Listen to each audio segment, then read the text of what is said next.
I'm Commander Stella Dalton, 41 years old, a Navy aviator who worked her way up from a tiny hometown to the cockpit of a rescue squadron. For years, I carried my family on my back. Money, time, stability, support, whatever they needed, I showed up. But the day my own father publicly called me a failure, in front of a four-star general, no less, everything shifted. Ever been dismissed, belittled, or humiliated by someone you've spent your whole life trying to lift up? If you have, share your story in the comments. You're in good company here. Before we get into what really happened, tell me where you're watching from. And if you've ever had to stand your ground after being disrespected, hit like and subscribe. I share real stories about boundaries, strength, and taking back your worth. What came next even I didn't see coming. I grew up in a town where military service was common, but officer rank was rare. My father, Frank Dalton, served 4 years in the Army as a specialist before an honorable discharge sent him back to civilian life. He worked as a mechanic for 30 years, fixed engines, raised a family, and never quite let go of the idea that he could have been more. He talked about officers the way some people talk about lottery winners, like they'd gotten lucky, not earned it. I didn't understand that bitterness when I was young. I just knew that nothing I did seemed to impress him. I was good at school. I played varsity soccer. I worked weekends at the hardware store and saved most of what I made. My brother Ryan was 3 years younger, and Dad praised him constantly for making the JV team, for passing algebra, for remembering to take out the trash. When I brought home honor roll certificates, Dad would glance at them and say something like, "Well, you've always been decent at memorizing things." It wasn't cruel exactly. It was dismissive, which somehow felt worse. I joined Navy ROTC in college because I wanted structure and purpose, and because part of me still thought that serving might finally make him see me differently. When I told him, he laughed and said I was playing soldier. He told relatives I was doing ROTC for the scholarship money, not because I was serious about it. I let it go. I was used to letting things go. Flight school was harder than anything I'd done, but I loved it. I loved the precision, the responsibility, the clarity of knowing exactly what was expected and delivering it. I graduated near the top of my class and received my commission as an ensign. My mother cried at the ceremony. My father shook my hand and said, "Don't let it go to your head." I was 22 years old, and I'd already learned that his approval wasn't something I could earn. It was something he simply didn't give. My early years as a naval aviator were a mix of exhausting and exhilarating. I flew transport missions, logged hundreds of hours, and worked my way up to lieutenant junior grade, then full lieutenant. I sent money home when my parents needed help with the roof, with the car, with medical bills they didn't ask for help with but clearly couldn't afford. I never mentioned it. I didn't want to make it a thing. I thought maybe the help itself would speak for me. It didn't. When I made lieutenant, Dad told a neighbor I was doing some flying stuff, nothing too important. When I called home, he'd hand the phone to my mother after 30 seconds. If I tried to talk about work, he'd change the subject or say something like, "I'm sure it's all very technical." I started calling less. Not out of anger, just exhaustion. I was tired of trying to translate my life into something he could respect. I moved through my 20s and into my 30s with a growing sense of independence. I had good friends in the Navy, mentors who saw my potential, and a career that actually rewarded effort.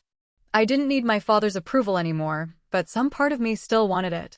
That one felt childish, so I buried it. I focused on my sailors, my missions, my responsibilities. I handled things. I always handled things. By the time I made lieutenant commander at 34, I'd stopped expecting acknowledgement from home. I'd also stopped expecting much of a relationship. We spoke on holidays, exchanged polite updates, and kept everything surface level. My mother would ask about my life, and I'd give her the highlights. My father would grunt occasionally from the background. It was functional, distant, and sad in a way I didn't let myself think about too much. But I kept helping. When Dad's truck broke down, I paid for the repairs. When Mom needed surgery, I covered the copays. When they couldn't afford property tax one year, I sent a check. I told myself I was doing it for Mom, or because it was the right thing to do, or because I didn't want them to struggle. All of that was true.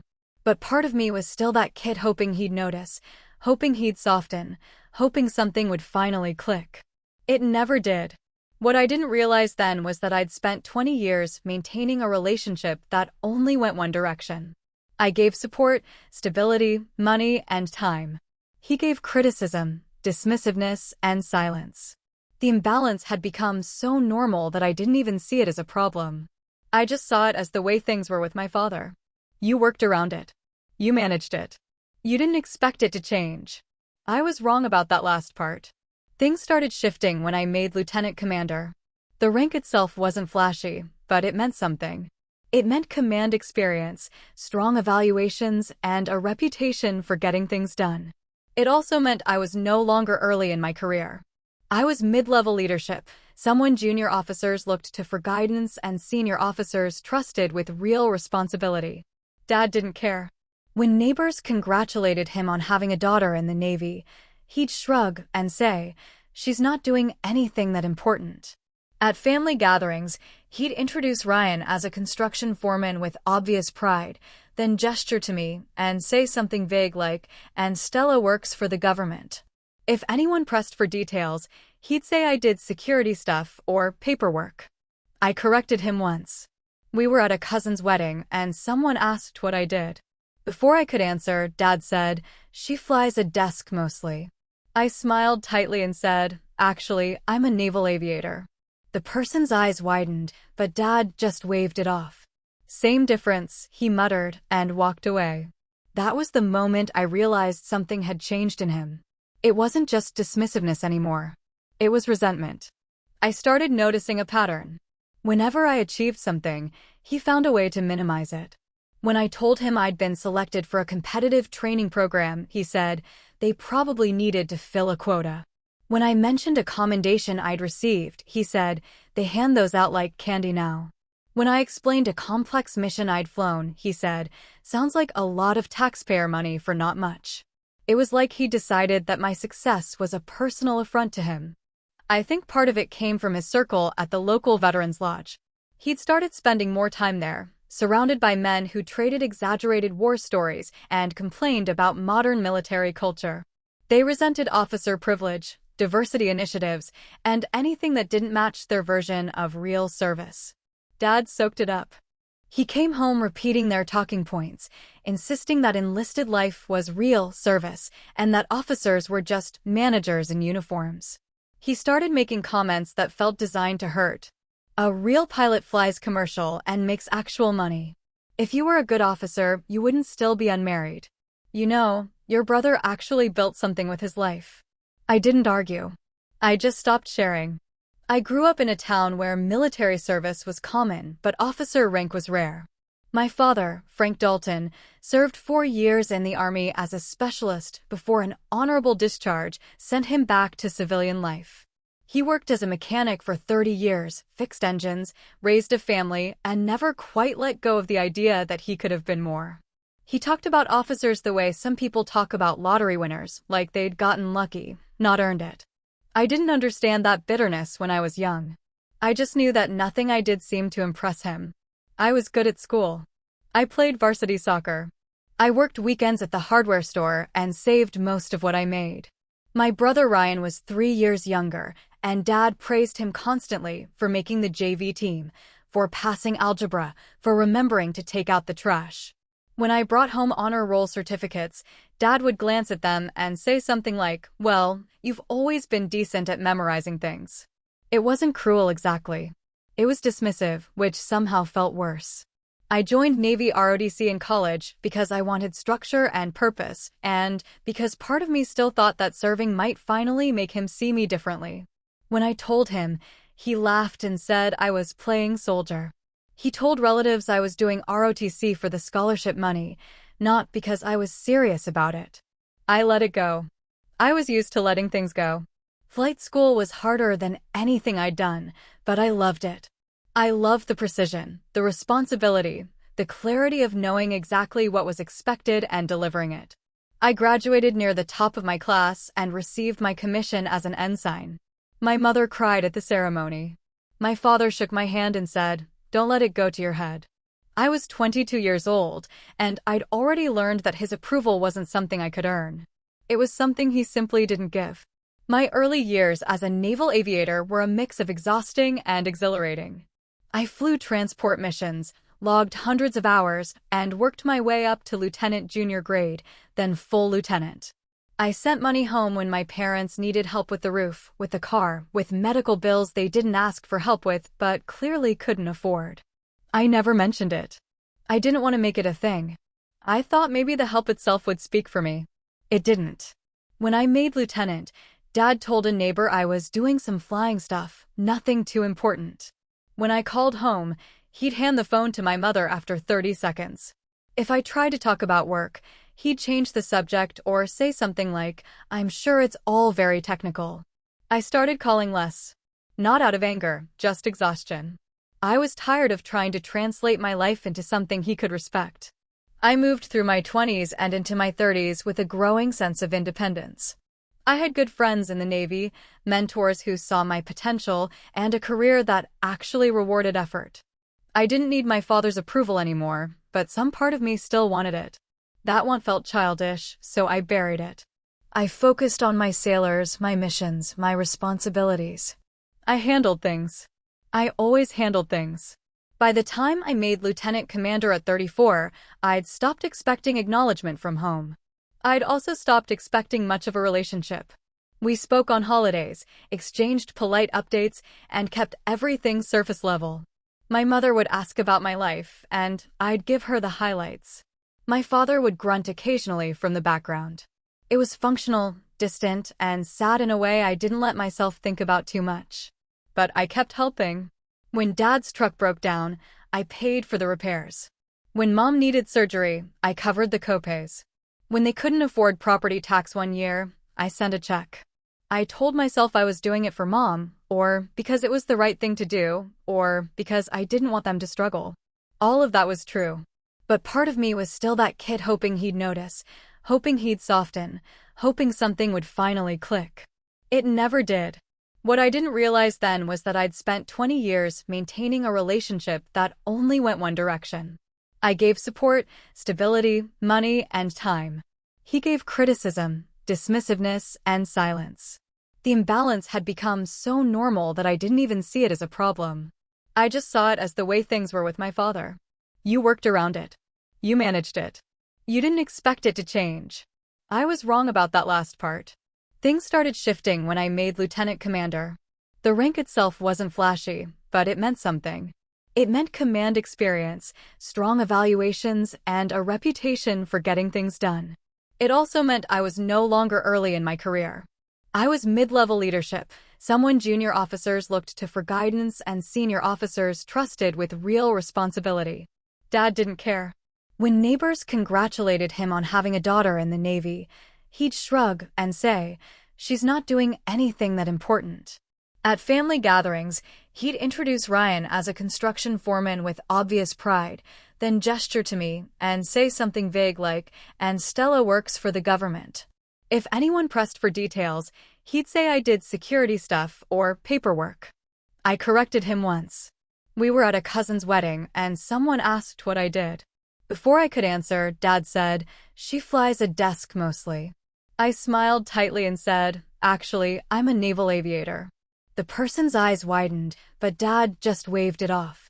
"Same difference," he muttered and walked away. That was the moment I realized something had changed in him. It wasn't just dismissiveness anymore. It was resentment. I started noticing a pattern. Whenever I achieved something, he found a way to minimize it. When I told him I'd been selected for a competitive training program, he said, they probably needed to fill a quota. When I mentioned a commendation I'd received, he said, they hand those out like candy now. When I explained a complex mission I'd flown, he said, sounds like a lot of taxpayer money for not much. It was like he decided that my success was a personal affront to him. I think part of it came from his circle at the local Veterans Lodge. He'd started spending more time there, surrounded by men who traded exaggerated war stories and complained about modern military culture. They resented officer privilege, diversity initiatives, and anything that didn't match their version of real service. Dad soaked it up. He came home repeating their talking points, insisting that enlisted life was real service and that officers were just managers in uniforms. He started making comments that felt designed to hurt. A real pilot flies commercial and makes actual money. If you were a good officer, you wouldn't still be unmarried. You know, your brother actually built something with his life. I didn't argue. I just stopped sharing. The shift became undeniable around the time I turned 36. I was home on leave, sitting in the living room while Dad watched television. A new segment came on about naval operations in the Pacific. I'd actually been part of that deployment, though I didn't say anything. Dad watched for a minute, then snorted and said, "Desk officers taking credit for enlisted work." I looked at him. "Dad, I was there. I flew those missions." He didn't even turn his head. "Sure you did." That was it. No follow-up, no curiosity, no acknowledgement. Just flat disbelief. I went upstairs and called my mentor, Captain Elena Mercer. She'd been my commanding officer 2 assignments back, and we'd stayed in touch. I told her what had just happened, trying to keep my voice steady. "Stella," she said after a long pause, "you know this isn't about you, right?" "I know," I said. "But I didn't, not really." "He's threatened by you," she continued. "You've become what he wanted to be and couldn't. And instead of being proud, he's making you pay for it." I sat with that for a while. It made sense in a way I didn't want it to. "What do I do?" I asked. "You stop trying to win a game he's rigged," she said. "You stop letting him define your worth." I thought about that conversation for months. And slowly, I started pulling back, not dramatically, just gradually. I called less often. I stopped volunteering information about my career. I stopped sending money unless it was truly necessary. I stopped trying to fix things. The distance gave me clarity. I started seeing how much energy I'd spent managing his reactions, trying to minimize my achievements so he wouldn't feel small, bending myself into shapes that might finally earn his respect. It was exhausting. And it had never worked. For the first time, I let myself admit that the relationship I wanted with my father didn't exist. Maybe it never had. The breaking point came during a military charity gala in my hometown. I was 38, a lieutenant commander with a solid record and a reputation for competence. The event was a big deal locally: black tie, local officials, donors, and 2 senior officers doing outreach for the Navy. One of them was Vice Admiral Catherine Morrison, a 3-star I'd met briefly at a conference. She was formidable, brilliant, and someone I deeply respected. I flew in for the weekend. Dad had volunteered at the event for years, and Mom asked if I'd attend. I agreed, thinking it would be nice to support a good cause and maybe have a civil evening with my parents. I should have known better. The gala was held at the nicest hotel in town, which wasn't saying much. The ballroom had that generic conference center feel: beige walls, chandelier lighting, round tables with white linens. I arrived in my dress uniform, and the moment I walked in, I felt people noticing. Small towns remember their own, and a female naval aviator still turned heads. Dad was near the entrance, talking to a group of local veterans. He saw me, and his expression tightened. Not anger exactly. Something closer to irritation. Ryan arrived a few minutes later with his wife. Dad's whole face lit up. He clapped Ryan on the shoulder, introduced him to everyone nearby, made a point of talking about the houses Ryan's crew had built. When someone asked if I was his daughter too, Dad glanced at me and said, "Yeah, that's Stella. She keeps changing jobs. Can't seem to stick to anything." I felt my stomach drop, but I kept my expression neutral. A few people looked confused. One older man said, "I thought she was in the Navy?" "She is," Dad said dismissively. "For now." I walked away before I said something I'd regret. I found Mom at a table near the back, and she gave me a tight, apologetic smile. She'd heard him. She always heard him. She just never said anything. The evening progressed. Dinner was served. Speeches were made. Vice Admiral Morrison gave a keynote about the importance of supporting service members and their families. It was a good speech, clear, heartfelt, grounded. Afterward, she mingled, and I made a point of staying out of her way. I wasn't there to network. I was there because my mother had asked. Then Dad found me. He was in the middle of a conversation with a group of donors when he saw me standing near the bar. He waved me over and I went, assuming he wanted to introduce me properly for once. I was wrong. "This is my kid," he said, gesturing at me like I was an afterthought. "She's the one who can't figure out what she wants to do with her life." One of the donors, a woman in her 60s, looked at me with confusion. "I'm sorry, what do you do?" Before I could answer, Dad cut in. "She pushes paperwork for the Navy. Nothing hands-on. Not like real service." The woman blinked, clearly uncomfortable. I opened my mouth to respond, but Dad kept going. "She went to college, got some fancy degree, and now she sits at a desk pretending it's important work." I felt the room tilt. Not because I was angry, I'd heard worse from him, but because he was saying this in public, in front of people who mattered, at an event meant to honor service. He wasn't just dismissing me. He was humiliating me. Vice Admiral Morrison was standing 10 feet away, talking to a local councilman. She glanced over, and I knew she'd heard. I excused myself and walked toward the hallway. I needed air. I needed distance. I needed to not be in that room. Dad followed me. "What's your problem?" he said, his voice low but sharp. "You can't handle a little honesty?" I turned to face him. We were alone in the hallway now, just outside the ballroom doors. "Honestly?"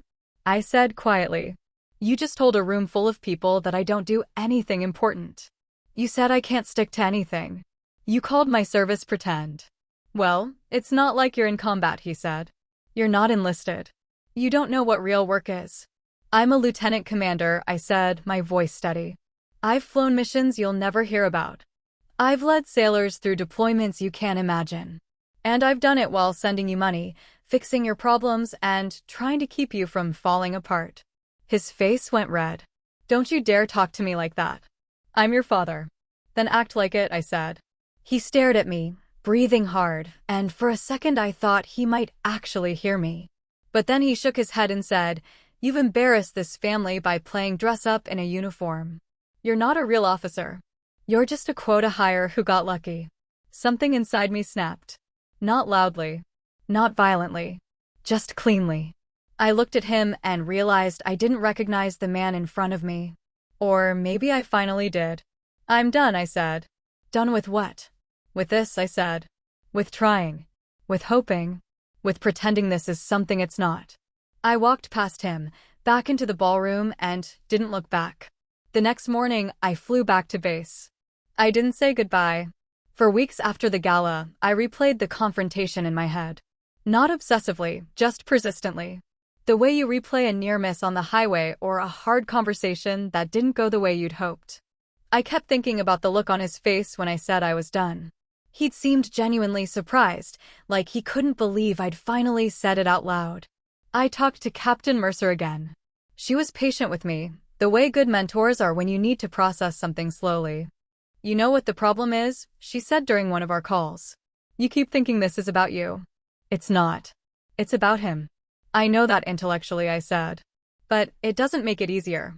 "It's not supposed to be easy," she said. "You're grieving. You're grieving the father you deserved and didn't get." That landed hard. I hadn't thought of it as grief, but she was right. I was mourning something that had never existed, a version of my father who saw me clearly and loved me anyway. I started pulling back in concrete ways. I stopped answering his calls immediately.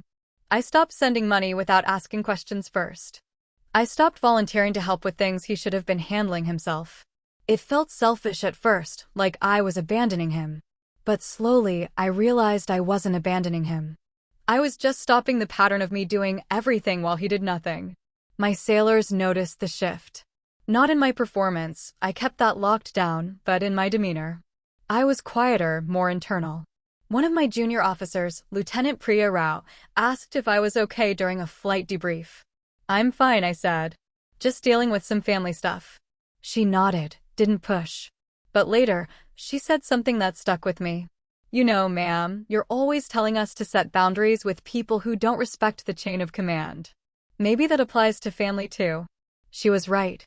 I'd spent years teaching young officers how to stand up for themselves, how to recognize toxic leadership, how to protect their own well-being. But I'd never applied those lessons to my own life. I started doing that now.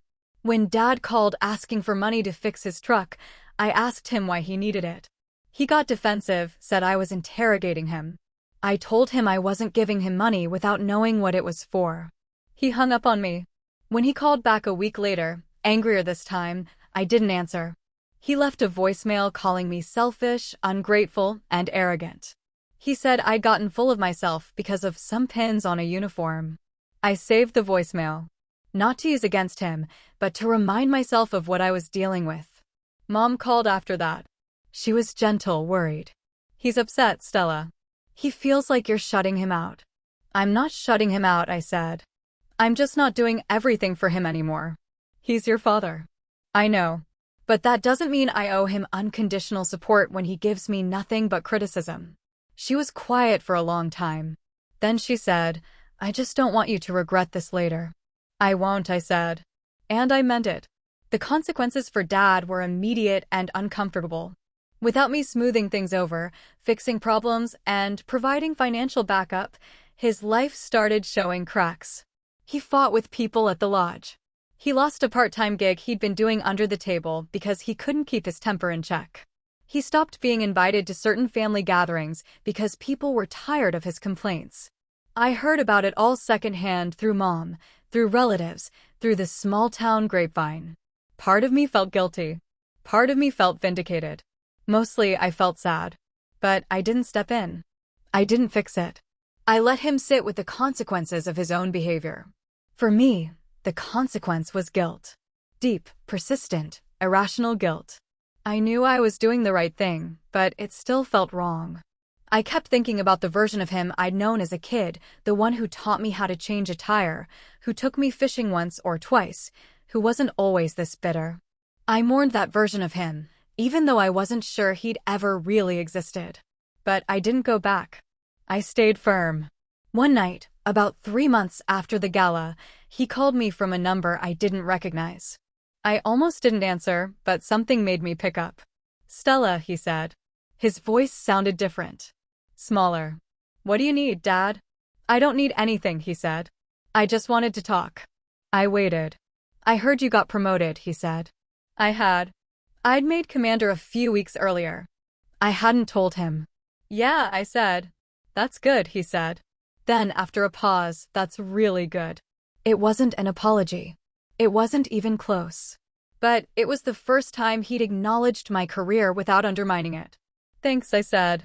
We talked for a few more minutes, carefully, like two people walking on ice.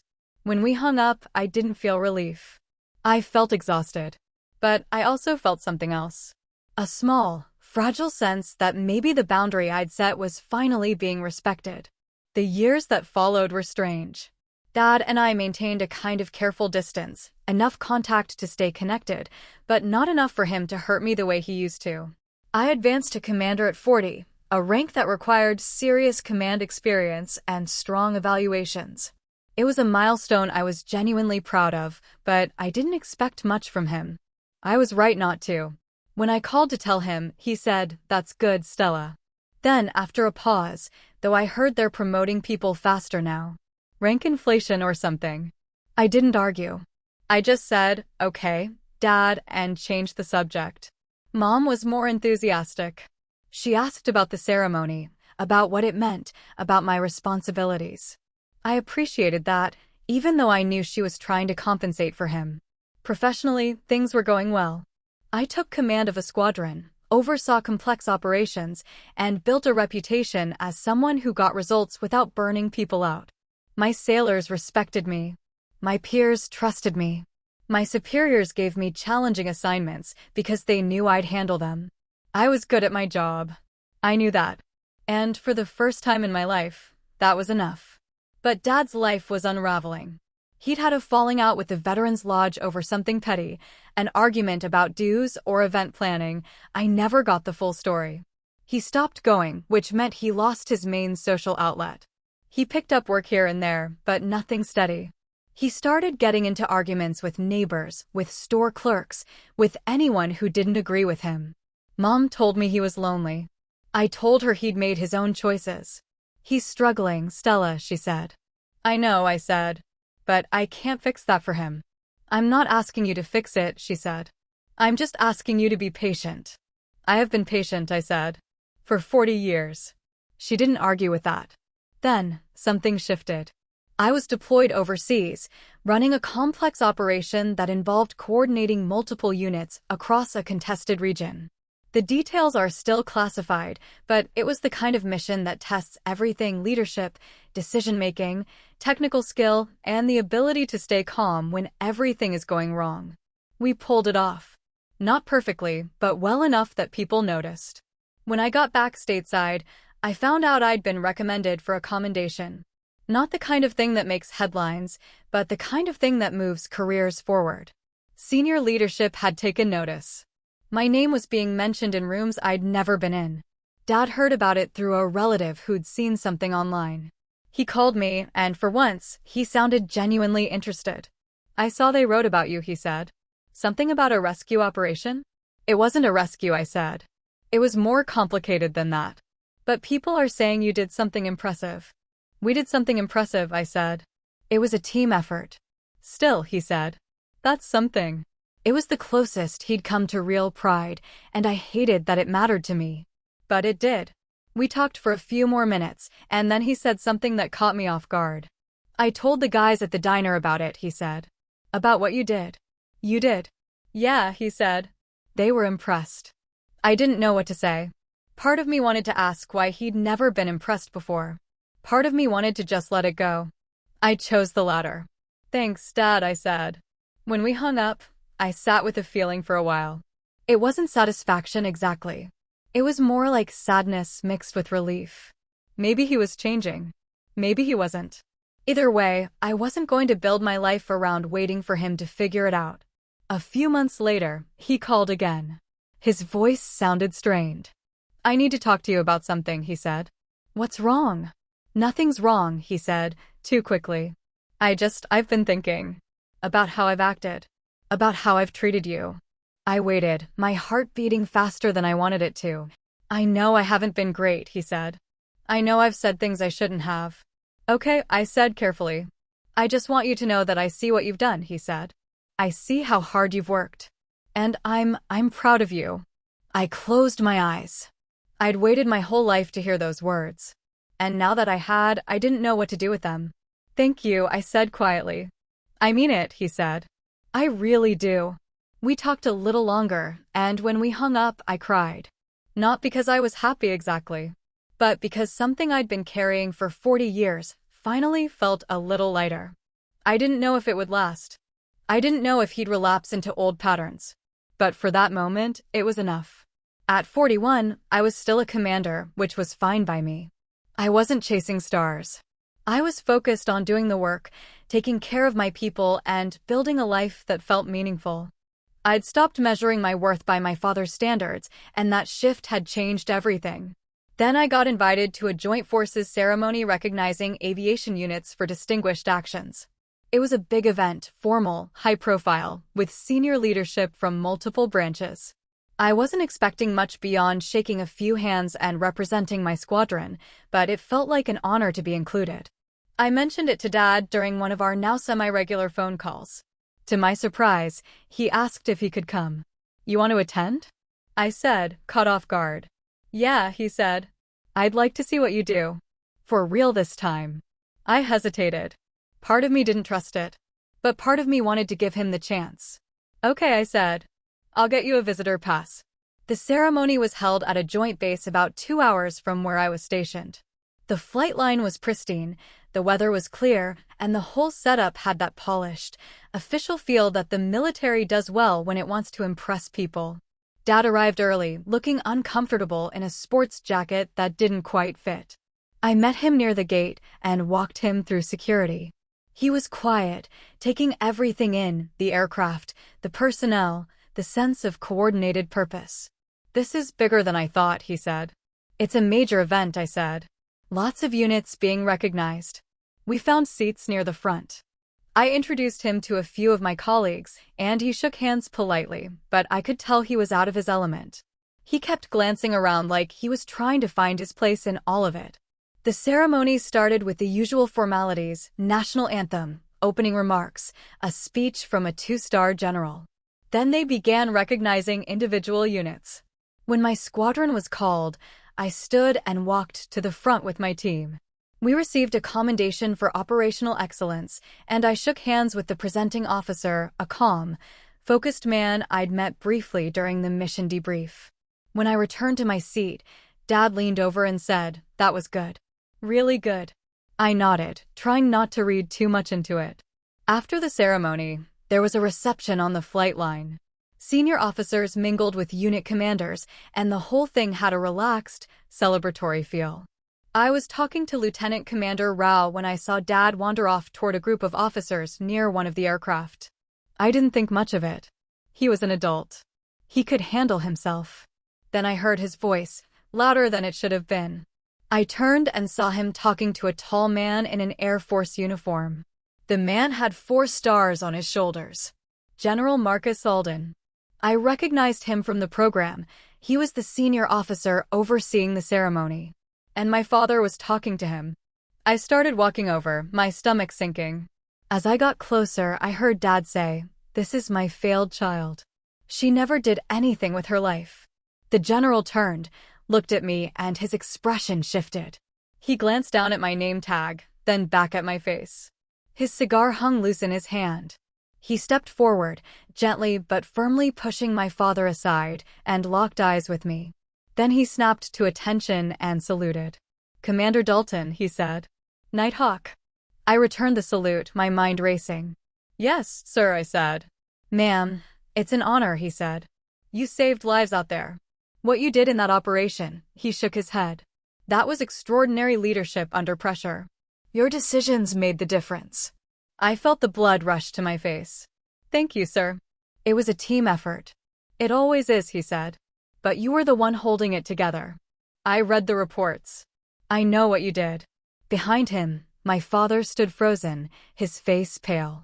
The general continued, asking me about specific tactical decisions, about how we'd coordinated with ground units, about the challenges we'd faced. He spoke to me like a peer, with respect and genuine curiosity. I answered his questions, keeping my responses professional, but I was intensely aware of my father standing just a few feet away, silent and still. When the conversation wrapped up, the general shook my hand again. "Seriously, Commander," he said. "You're exactly the kind of officer we need leading our people. Don't ever doubt that." "Thank you, sir," I said. He nodded and walked off, leaving me standing there with my father. I turned to face him. His mouth was open slightly, like he wanted to say something but couldn't figure out what. His hands were shaking. "Dad," I said quietly. "I didn't know," he said, his voice barely above a whisper. I didn't know." "You never asked," I said. He looked at me, and for the first time in my life, I saw something in his eyes I'd never seen before. Not pride. Not admiration. Just raw, undeniable recognition. He saw me. Really saw me. "Stella," he said. It didn't have to be like this," I said. "It never had to be like this." He nodded slowly, still trembling. I didn't yell. I didn't gloat. I just stood there, letting him sit with the weight of 40 years of dismissiveness collapsing in a single moment. "I need to get back to my team," I said. "We can talk later." I walked away, back toward my squadron, and didn't look back. That night, I sat alone in my quarters and let the day settle over me. I kept replaying the look on my father's face when the general saluted me. The disbelief. The shock. The sudden, unavoidable realization that everything he'd told himself about me was wrong. I didn't feel triumphant. I felt tired. Captain Mercer called to congratulate me on the commendation. I told her what had happened with my father. "How do you feel?" she asked. "Honestly?" I said. "I don't know." "That's fair," she said. "Give yourself time." I did. Over the next few weeks, Dad tried to reach out several times. Calls, texts, even a handwritten letter that arrived at my base address. I didn't ignore him, but I didn't rush to respond either. When I finally called him back, he sounded different. Quieter. Humbler. "I'm sorry," he said. "For everything. For all of it." "Okay," I said. "I mean it, Stella. I was wrong. About everything." "I know you were," I said. But that doesn't undo 40 years. I know, he said. I want to try. I want to do better. Then do better, I said. Don't tell me. Show me. He agreed. And over the months that followed, he tried. Not perfectly, but genuinely. He asked about my work. He stopped undermining me. He started treating me like someone worth respecting. It wasn't a fairy tale reconciliation. The damage was too deep for that. But it was something. A start. A shift. I moved forward with my career, my team, my life. I kept setting boundaries. I kept protecting my peace. And slowly, carefully, I let my father back in, but only as much as he earned. Because I'd learned the hardest lesson of all: respect isn't owed. It's earned. And someone else's failure to see your worth has never been your burden to carry. I didn't need a 4-star general to validate me. But I'm not going to lie, it felt good to watch my father finally understand what he'd been too blind to see. I was worth seeing all along. 20 years is a long time in the military. Long enough for entire careers to begin and end. Long enough for the geopolitical landscape to shift multiple times. Long enough for relationships to evolve or dissolve completely. Long enough for a commander to become something else entirely. I'm 61 now. Rear Admiral Stella Dalton, though most people on base still call me Nighthawk when they think I'm not listening. I've held this rank for 3 years, and if I'm being honest, I never thought I'd make it this far. Not because I doubted my abilities, but because the higher you climb, the more politics come into play, and I've never been particularly good at playing those games. I just kept doing the work, taking care of my people, and making decisions I could defend. Apparently, that was enough. My father is 88 now. He lives in an assisted living facility about 40 minutes from where I'm currently stationed, a coincidence of assignment timing that neither of us planned, but both of us have quietly appreciated. He's in relatively good health for his age, though he moves slower, his hearing is going, and his memory has soft edges now. He's not the man who humiliated me at that gala. He's not even the man who stood pale and trembling on the flight line 20 years ago. He's something softer. Something I'm still learning to understand. Mom passed away 6 years ago. Cardiac arrest, sudden and merciless. She was shopping for groceries 1 minute and gone the next. Dad called me from the hospital, his voice shattered in a way I'd never heard before. I took emergency leave and flew home within hours. We buried her on a Tuesday in the small cemetery where her parents were buried, and for 3 days, Dad and I existed in a strange bubble of shared grief that temporarily erased decades of conflict. After the funeral, when relatives had gone home and the casseroles had been distributed, Dad and I sat in his kitchen, the same kitchen where he'd once criticized everything I did, and he looked at me with red-rimmed eyes and said, "I don't know how to do this without her." "Neither do I said. That was the truth. Mom had been the buffer, the translator, the one who kept the peace and smoothed the rough edges. Without her, Dad and I had to figure out how to relate to each other directly, without her gentle interventions. It was harder than either of us expected. In the immediate aftermath of her death, Dad tried to lean on me the way he'd leaned on her. He called constantly, wanted me to handle everything, expected me to fill the void she'd left. I had to set boundaries again, firmly but not cruelly. I helped him find the assisted living facility. I set up his finances so his bills paid automatically. I visited when I could. But I didn't become his caretaker. I didn't sacrifice my career or my sanity to manage his grief. He resented that at first. I could hear it in his voice during our phone calls, that edge of disappointment, like I was failing him again. But over time, he adjusted. He made friends at the facility. He joined a woodworking group. He started attending the weekly Veterans Coffee Hour. He built a life that didn't require me to hold it together. And slowly, something unexpected happened. We started actually talking. Not the surface-level updates we'd exchanged for years, but real conversations.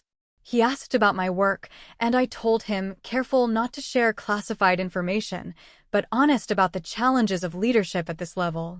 He told me about his past, things he'd never mentioned before. His own father's criticism. His sense of failure when he left the army. The shame he'd carried for decades about not becoming an officer.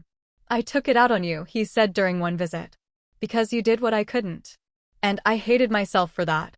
So I made you feel small. I know, I said. Does it help, he asked. Knowing why? A little, I said. But it doesn't undo it. I know, he said quietly. These conversations happened in fragments over years. We didn't have one big healing moment. We had dozens of small ones, scattered between visits and phone calls and the ordinary rhythms of life. Trust rebuilt itself slowly, like bone healing after a fracture, painful, imperfect, but functional. Ryan and I grew closer during this period too. He'd always been caught in the middle of my relationship with Dad, and after Mom died, he finally felt free to acknowledge how messed up things had been. We started having honest conversations about our childhood, about the favoritism, about the damage it had caused. He apologized for not standing up for me more. I told him it wasn't his fault.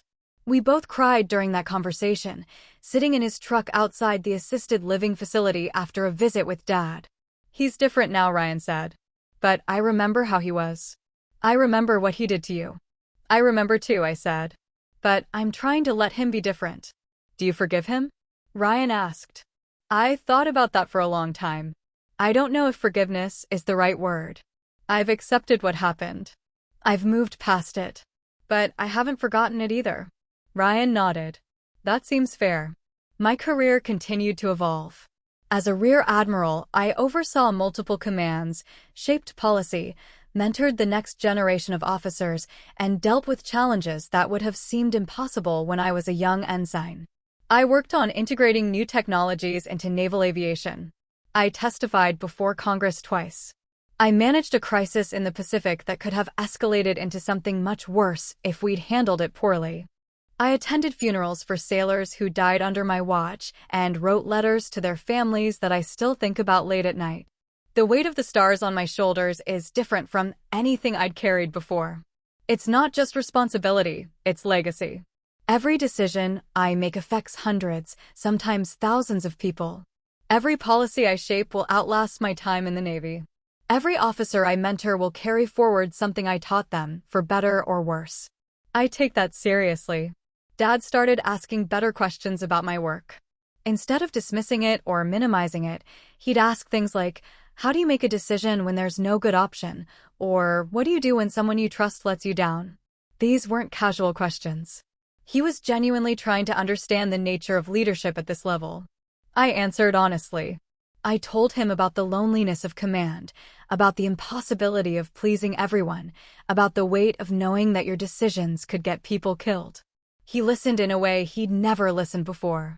One day, about a year ago, I was visiting him at the facility. We were sitting in the common room, watching other residents play cards, when he said, I understand now why you couldn't just come home and fix everything for me. What do you mean? I said. When your mom died, he said. I wanted you to drop everything and take care of me. But you had responsibilities. People depending on you. You couldn't just abandon that. No, I said. I couldn't. I was angry about it, he said. But I get it now. You weren't being selfish. You were being responsible. Thank you for understanding that, I said. He nodded slowly. I spent a lot of years not understanding you. I'm trying to do better. I know you are, I said. The conversation drifted to other things, but that moment stayed with me. It was the kind of acknowledgement I'd needed 20 years ago, or 30, or 40. It didn't erase the past, but it honored the present. I thought about Captain Mercer often during this period. She'd retired 5 years ago and moved to Oregon with her wife. We still talked occasionally, long phone calls where we discussed leadership, aging, legacy, and the strange shape of military careers. She'd been right about so much when I was younger, about my father's resentment, about the importance of boundaries, about protecting my own worth. How's your dad? She asked during our most recent call. Better, I said. Different. Do you believe the change is real? She asked. I think it's as real as it can be, I said. He's not the same person he was. But he's also 88. I don't know how much of the change is growth and how much is just age softening him. Does it matter? She asked. I thought about that. Maybe not. Maybe I just need to accept what is instead of analyzing why. That sounds like wisdom, she said. Or exhaustion, I said, and we both laughed. My social life had evolved too. I'd dated on and off over the years, nothing serious until my late 40s when I met Dr. Sarachin, a civilian trauma surgeon who worked at a naval hospital. We'd been together for 12 years now, married for 8. She understood the demands of my career because her own career made similar demands. We'd built a life that worked around deployments, long hours, and the reality that we were both driven people who'd chosen professions over conventional domesticity. Dad liked Sarah. He'd been awkward around her at first, clearly unsure how to interact with my spouse, but Sarah had a gift for putting people at ease.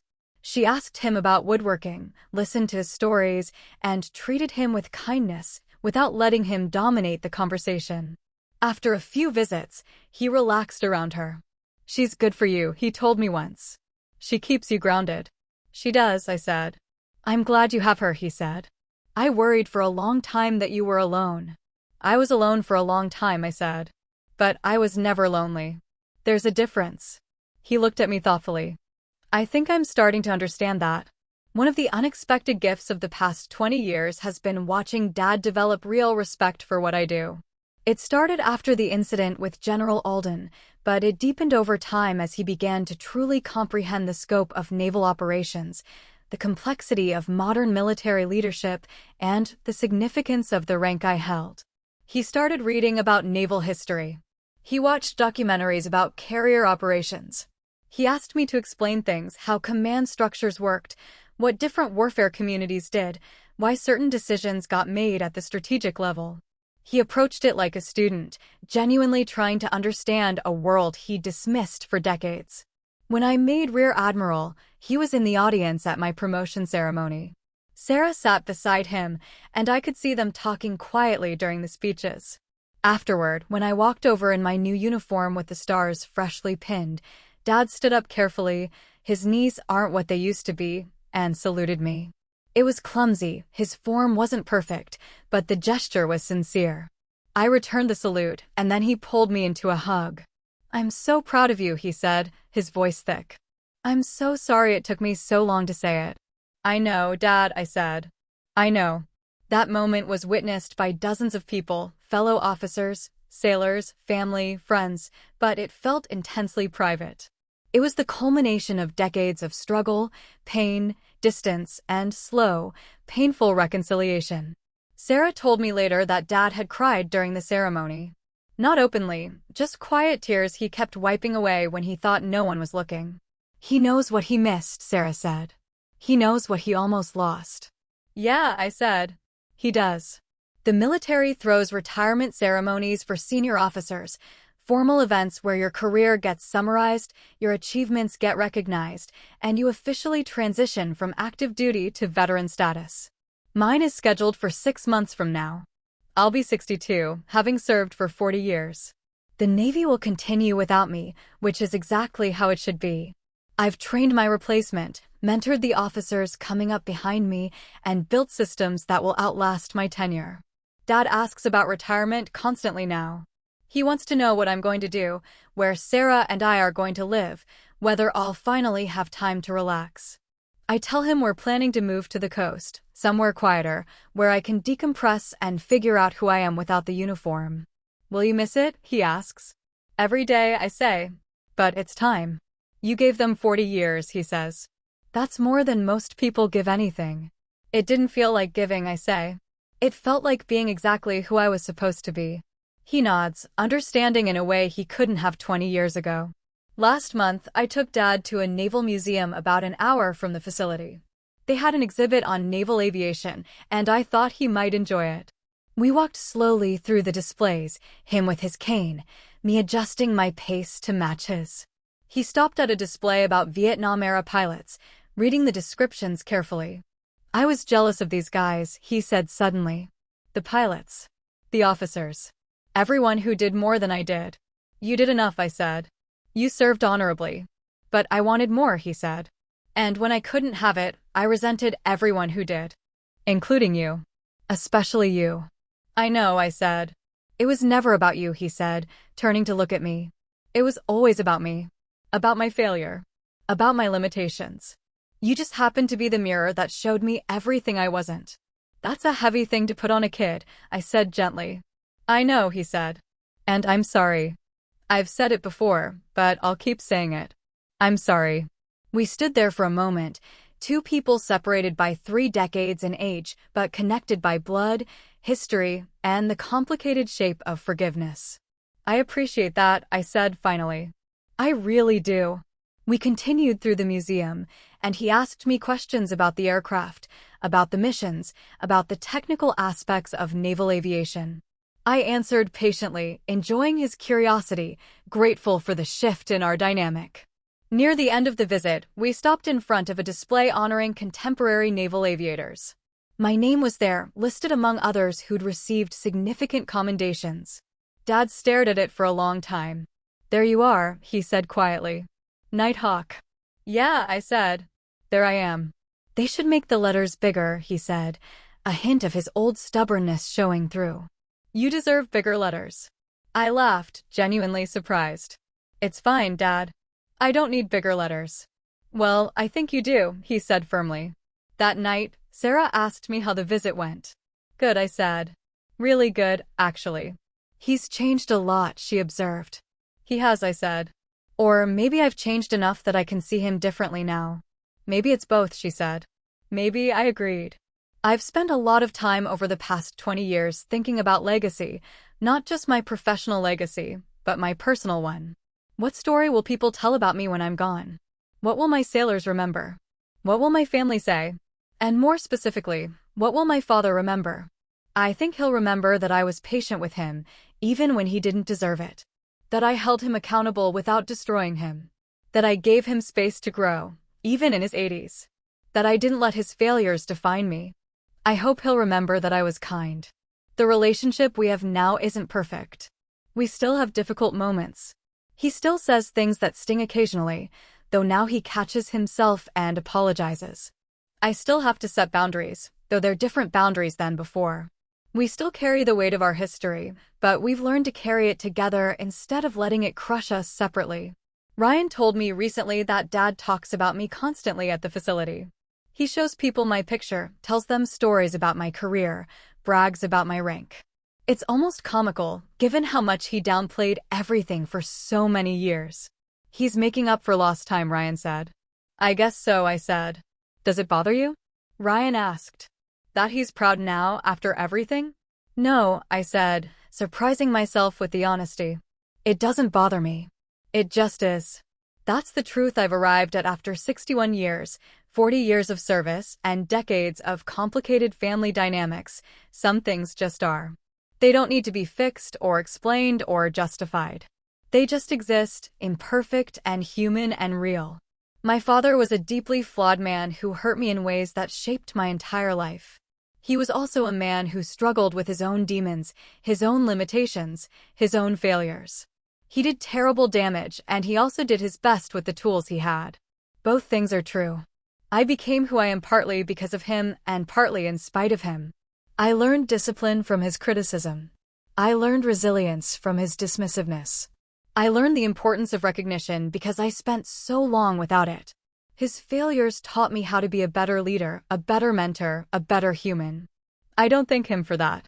I don't frame my trauma as a gift. But I acknowledge the complexity of it, the way pain and growth can exist in the same space. 3 weeks ago, I was visiting Dad when he asked me something unexpected. Do you think you'll forgive me? He said. Really forgive me, I mean. Not just say it, but mean it. I thought carefully before answering. I think I already have, Dad. Just not in the way you might imagine. What do you mean? He asked. Forgiveness doesn't mean forgetting, I said. It doesn't mean pretending things didn't happen or that they didn't hurt. It means I've stopped letting what happened control my life. It means I see you as you are now, not just as you were then. And how am I now? He asked quietly. You're an 88-year-old man who's trying to make peace with his past, I said. You're someone who made mistakes and owned them. You're my father, and I love you, even though loving you has been complicated. He nodded slowly, absorbing that. That's fair, he said. That's more than fair. We sat together in comfortable silence after that, watching the afternoon light filter through the windows of the common room. Two people who'd spent decades fighting to understand each other, finally arriving at something like peace. I leave his facility that day thinking about the strange mathematics of family, how the people who hurt us most deeply are often the people we keep trying to save. How forgiveness isn't a single act, but a series of choices made over years. How love can exist alongside anger, disappointment alongside hope. I think about the young ensign I was 40 years ago, desperate for her father's approval, willing to bend herself into impossible shapes to earn it. I think about the lieutenant commander who finally drew a boundary, who walked away from a gala with her head high. I think about the commander who stood on a flight line and watched her father's illusions shatter. And I think about the rear admiral I am now, 6 months from retirement, looking back on a career that exceeded every dream I had as a young woman in ROTC. My father didn't make me who I am, but he was part of the story. And I've made peace with that. The stars on my shoulders aren't for him. They never were. They're for the sailors I've led, the missions I've flown, the decisions I've made, and the person I've become despite and because of everything I've experienced. But when I visit him next week and he asks to see my uniform one more time, I'll show him. When he traces the stars with his weathered fingers and says, "I can't believe my daughter is an admiral," I'll let him have that moment. Not because I need his validation anymore, but because after 40 years of serving my country and 61 years of being his daughter, I've learned that grace is stronger than resentment. And some battles are worth winning slowly. So that's how it ended, not with revenge, but with truth finally catching up to someone who spent years tearing me down. I didn't win because a general recognized me. I won because I stopped letting someone define my worth. Now I want to hear from you. Have you ever had a moment where someone who underestimated you finally saw the real you? Did you stand up for yourself, or are you still carrying that weight? Drop your story in the comments. You never know who you might help. If this hit home, make sure to like the video, subscribe, and share it with someone who needs a reminder that respect isn't optional. Thanks for being here. We'll talk soon.